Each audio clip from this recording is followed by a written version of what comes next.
Everybody, this is Joe Vizio. You know, sometimes we listen to each other's stories and we trigger each other. And something that you might say might kind of either just trigger something that I want to talk about, or might trigger a memory that I've had. I think it's a good thing. So first, let me start off by saying my wife done did it. She went over to one of these sales that one of these companies were having, and she done got us a new telephone. So, I hope you're enjoying the better picture, because I guess this one's much higher quality video camera than what my other one was. So much that, you know, I made a couple videos on my Sunday, but no, I didn't want to put them out there just because I felt real awkward to where it was kind of like a close-up interview, and I just kind of, you know, a lot of the stuff that we've been through, we kind of don't like that spotlight shining down on top of us. So I think maybe I tried to find me a better angle here and all that. So, you know, I hope it works out for all of us. Somebody was talking about some stories with their parents, and how her mother always cried poverty. And, you know, this comes from Gatekeeper's Heart. She's got a pretty good channel. I've been enjoying it. A lot of good stories on there. I mean, and this is the kind of video blog that I like to watch, is people that are just telling stories from their past, something that happened to them. And me being an empath, like many of you, I mean, I can actually visualize myself inside your story. You know, you're describing and talking about an old house that you lived in, and I mean, I'm right there with you, seeing it through your words, and I love to be able to make that connection with people. I hope that you guys kind of get that from me. You know, I try to keep a lot of humor in mind. You know, I think that's just kind of my natural personality. I mean, I'm a smart ass. I always kind of looked at it, you know, now I look at it like a defense mechanism. I guess I kind of did when I was younger too, but I think now I really have a good understanding of it. And, you know, sometimes being able to tell a story with a little bit of humor in there just kind of helps me to get through it, I guess. You know, I hear a lot of us say, and a lot of us try and overly justify ourselves and what we talk about, and, you know, we want to say things like, you know, I'm not just on here whining and crying, and, you know, I'm not trying to be out my mom because she didn't buy me a toy when I wanted it. I mean, you know, we've been through some shit, man. We've really been through it. So, you know, as Gatekeeper's Heart was saying about, you know, how her mother always was crying poverty, even though they had money. I mean, they may not have been Donald Trump rich, but You know, I mean, I kind of come from that same background. Now, my mother really didn't have two pennies to rub together. But my father had money. He didn't always have money, but, you know, as he scraped and scratched and, you know, the right person died to pave his way, he started, you know, making pretty big for himself. You know, I always mention this. You know, my father, I'm really not sure about what aspect of the Korean War he was in. And, you know, I'm pretty sure, you know, the Korean War was over. My father was just stationed in one of the remaining bases out there in Korea. So it's not like, you know, he was over there fighting a war or anything like that. I think maybe it was a little different when he went to Vietnam, but even when he went to Vietnam, I mean, he had already hurt his back, and, you know, he was a Jeep driver for a general. So he really didn't see no wartime stuff. He blew his back out because he got his ass kicked in a bar fight because he was fighting over who was going to get first crack at a Korean prostitute.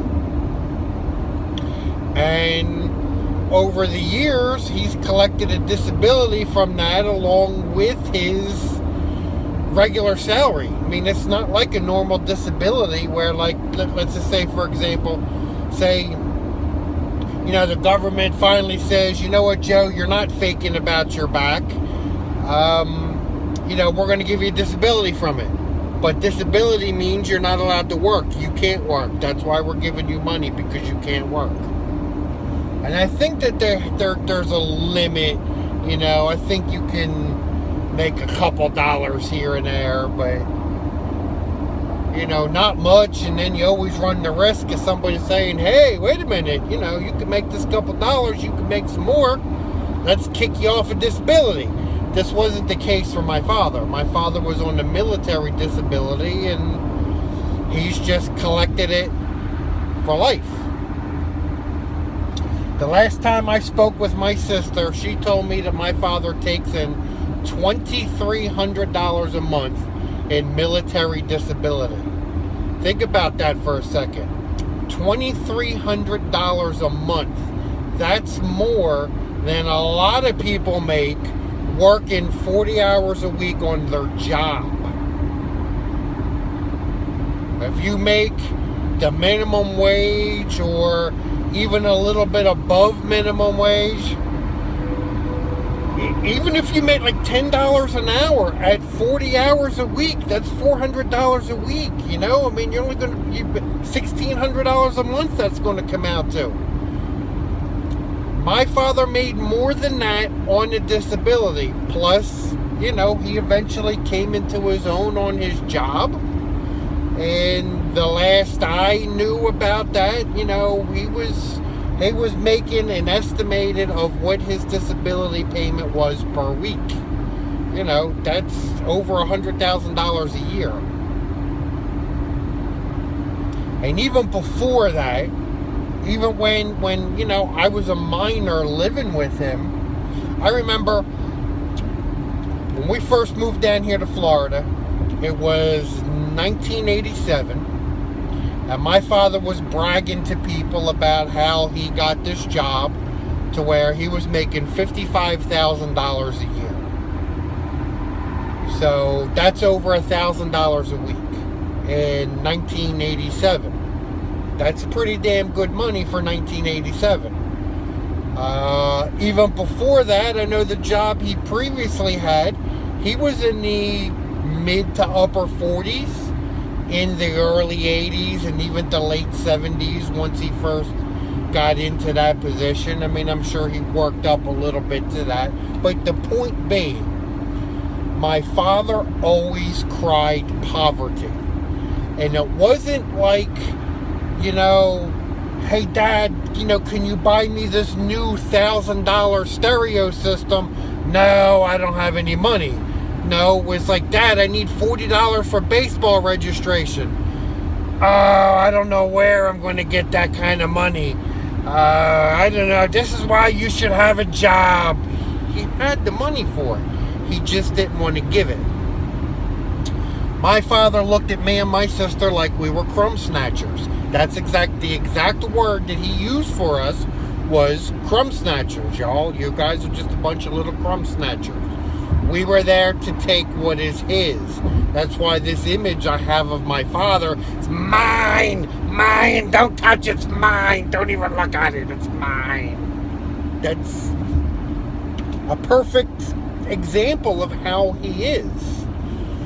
And you know, I've told the story about my sister and, you know, her not even getting makeup.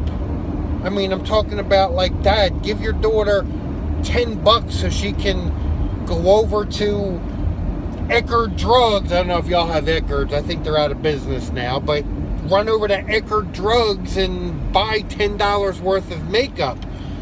Let's not even go into the fact that this is your daughter's graduation. Take her to the salon. Let her get her hair done. She should have one of these big bouffants or whatever the hell you call them.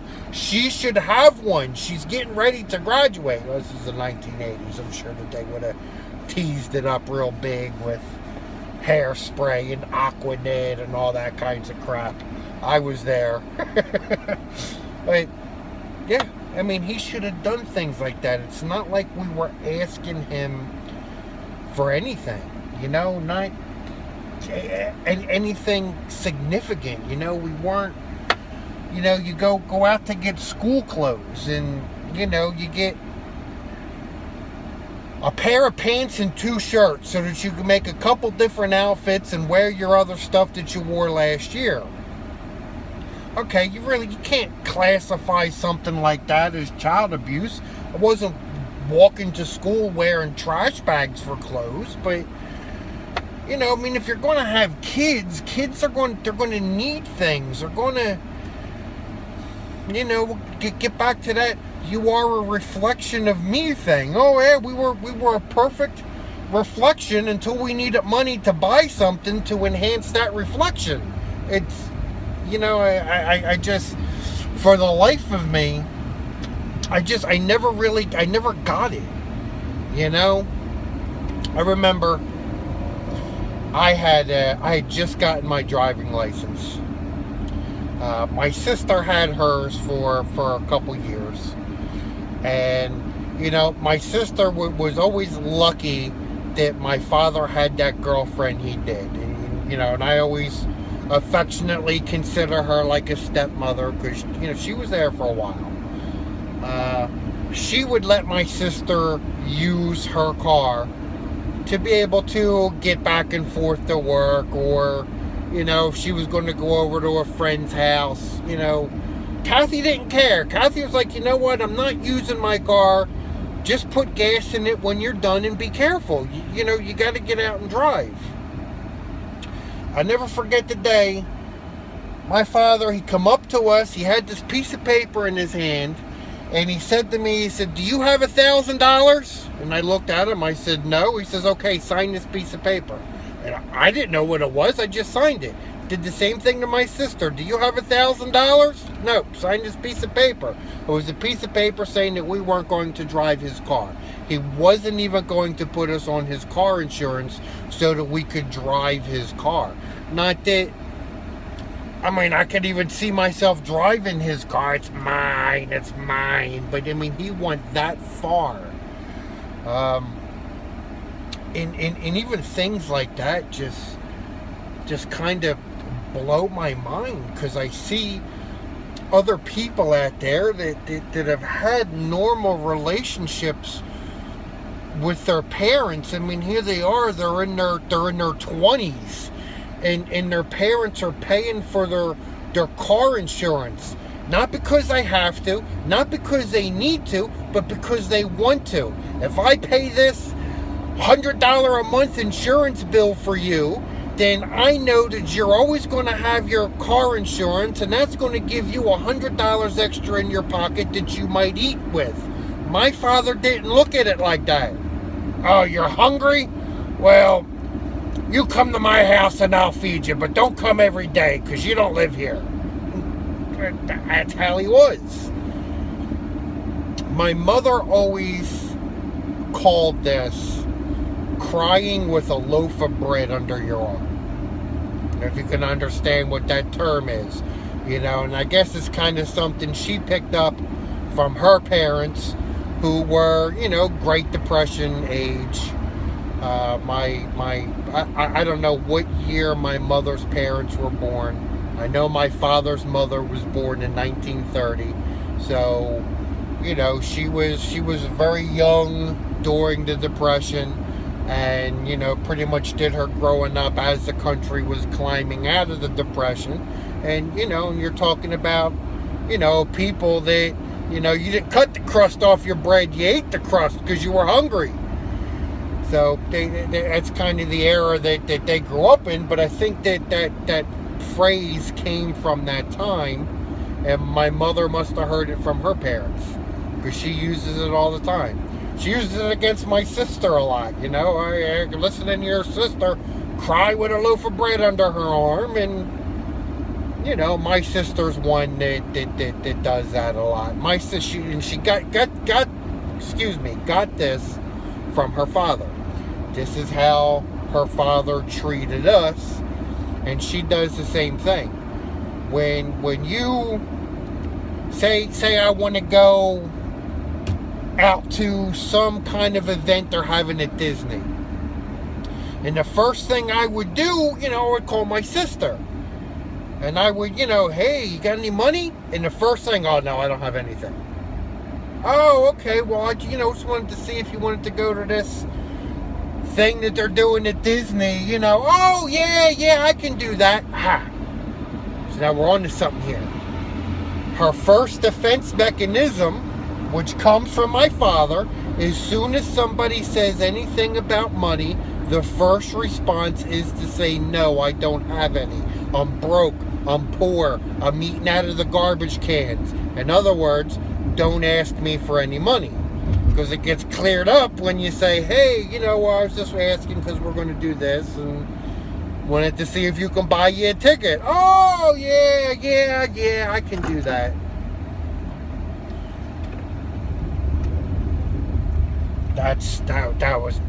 That was my father big time, man. My father's like, Dad, I have $10. What do you need $5? I don't have $4. You ain't getting $3 from me. What'd you do to earn it? He's just going lower and lower each time with the amount of money. He definitely didn't want you in his wallet. And I've said this before. Me and my sister, we weren't in his wallet. We learned early, you don't ask my father for anything. You're not going to get it. The only thing that you're going to get is ridicule because you're asking him for something. Now you're a crumb snatcher. Now you're just, you just want my money. No. Wasn't like that at all. I've mentioned a few times through different videos, places where I have been helped out, but not anything to warrant that kind of a treatment. So, I know that there's probably a few of you that have been through that, and I have to say again, thank you, Gatekeeper's Heart, for kind of triggering that with me. It's, always kind of something good to talk about. And, I have a couple more things that I want to talk about that I've been triggered just going back and forth and watching people's videos. So, it's getting kind of dark. I don't know if y'all want another dark video, but we'll let this one ride and we'll see how it goes tomorrow maybe. Thanks a lot for your time.